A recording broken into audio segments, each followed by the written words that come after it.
2020년 8월 2일 중고등부 설교 영상입니다.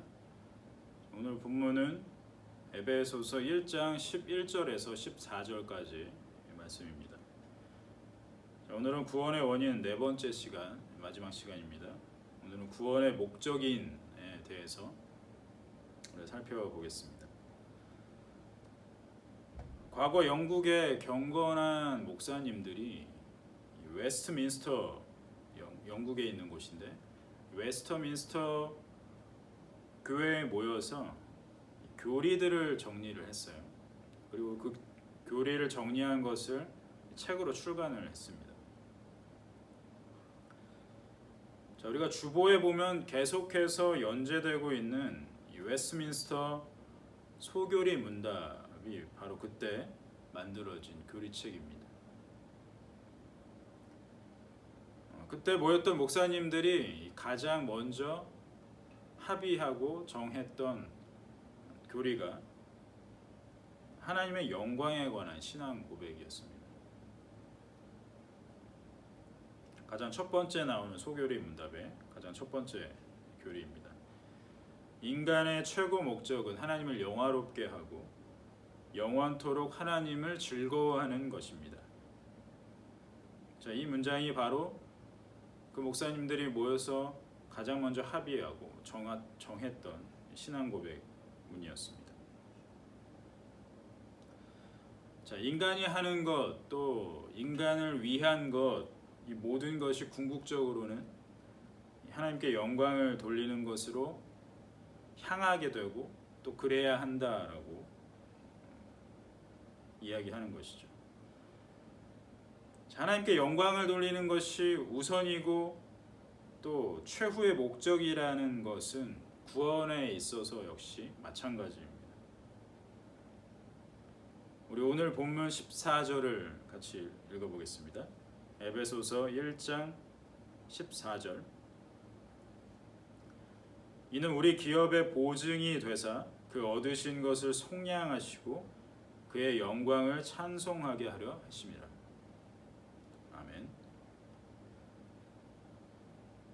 자, 약속이 확실하기 위해서는 보증이 필요하죠. 자, 우리가 어떤 물건을 샀을 때 그 물건과 함께 오는 것이 보증서죠. 보증서는 우리가 산 그 물건이 제대로 된 정품의 물건이다라는 것을 보증하는 역할을 하는 거죠. 또 우리가 은행에서 대출금을 받을 때도 빌린 돈을 은행에 잘 갚겠다라는 것을 약속할 때도 보증이라는 것이 필요하죠. 자, 하나님께서 약속하신 구원에도 보증이 있습니다. 바로 성령 하나님이시죠. 자, 우리가 구원 얻었다는 것을 깨닫게 하시고 또 우리가 구원 얻었다는 것을 의심하지 않게 알려주시는 건 역시 성령 하나님의 보증의 역할입니다. 자, 그리고 이 모든 구원 과정의 마지막은 오직 하나님께 영광을 올리는 것이라고, 그것이 목적이라고 말씀합니다. 우리가 오늘 함께 신앙 고백할 내용이 바로 이 내용입니다. 자, 그렇다고 해서 하나님께 영광을 드린다라고 했을 때 우리 각자가 드리는 영광이 차곡차곡 쌓여서 하나님께서 영광스럽게 되는 것은 아니죠. 그런 개념은 아닙니다. 하나님께서는 자체로 영광이 충만하신 분이시죠. 그래서 우리가 영광을 드려서 하나님이 영광스럽게 되는 것이 아니라 그 자체로 하나님의 영광이 충만하신 것을 우리는 찬송으로 표현하는 것입니다. 우리가 찬양 또는 찬송이라고 하는데 찬송하는 이유가 바로 거기에 있는 것이죠. 그냥 노래하는 것이 아닙니다. 하나님의 그 영광을 표현하는 가장 적절한 수단이 노래인 것이죠. 그래서 14절에 나오는 이 찬송이라는 말에는 선언한다라는 뜻이 담겨 있어요. 어떤 것을 선언한다. 그러니까 하나님의 영광이 충만한 것, 이 온 땅에 충만한 것을 온 땅과 또 모든 사람 위에 우리는 선언하는 것이죠. 자, 그래서 우리가 찬양하는 그 노래의 가사의 내용에는 온 땅을 창조하신 하나님, 또 우리를 구원하시는 하나님, 그래서 영광이 충만하신 하나님을 노래하는 그 가사가 담겨야 하는 것입니다. 그래서 이사야를 보면 이런 내용이 있습니다. 이사야 43장 21절에 이 백성은 내가 나를 위하여 지었나니 나를 찬송하게 하려 함이니라. 아멘. 자, 하나님께서는 우리를 하나님을 찬송하는 존재로 창조하셨다고 말씀하세요. 그래서 우리는 여러 이유로 하나님을 찬송할 수가 있죠. 하나님의 뜻이 우리가 살고 있는 온 세계에 나타나셨기 때문에 우리는 찬송할 수 있습니다. 또 그 뜻을 예수님을 통해서 보여주시죠.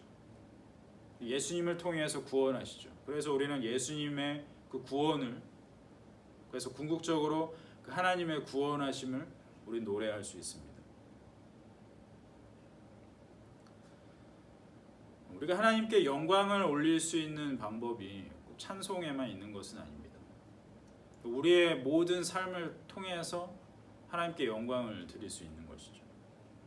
우리 인생 그 자체로, 전체로 하나님께 영광을 드릴 수 있습니다.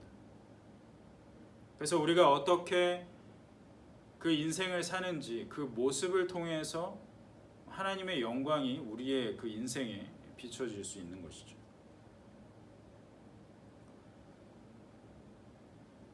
성경은 그걸 성화라고 부릅니다. 성화의 삶이라고 부르죠. 자, 이제 예수님을 구원받아서 예수님을 믿는 사람에게는 성화의 삶이 시작이 됩니다. 예수님을 믿지 않던 인생과는 전혀 다른 인생이 펼쳐지게 되는 것이죠. 그러니까 이전의 그 버전이 아니라 완전히 다른 버전이 되는 거예요. 예수님 믿기 전에 그 버전이 업데이트되는 그런 수준이 아니라 아예 다른 버전이 되는 겁니다. 성화의 삶. 그래서 다음 주부터는 구원받은 이후의 이 삶, 성화의 삶에 대해서 우리 한번 같이 살펴보겠습니다. 기도하겠습니다. 살아계신 하나님 아버지 감사합니다. 오늘까지 우리가 구원의 목적까지 배웠습니다. 이 모든 구원 과정들을 우리가 배우면서 하나님의 사랑과 또 예수 그리스도를 통해 어떻게 우리가 믿음으로 구원을 얻을 수 있는지 살펴봤고, 또 궁극적으로 그 모든 구원의 그 목적이 하나님께 영광을 드리기 위한 것이라는 것을 우리가 오늘 신앙 고백합니다. 하나님께서 우리의 신앙 고백들을 받아주시고 또 우리가 그 신앙 고백들을 하면서 우리의 인생에서 그 구원의 확신 갖고 살아갈 수 있도록 우리를 늘 성령 하나님께서 보증하시고 또 이끄시는 줄 또 믿으며, 또 구원받은 그 이후의 삶, 그 성화의 삶을 살아갈 수 있는 우리 중고등부가 다 될 수 있도록 인도하여 주시옵소서. 감사드리며 예수 그리스도 이름으로 기도드립니다.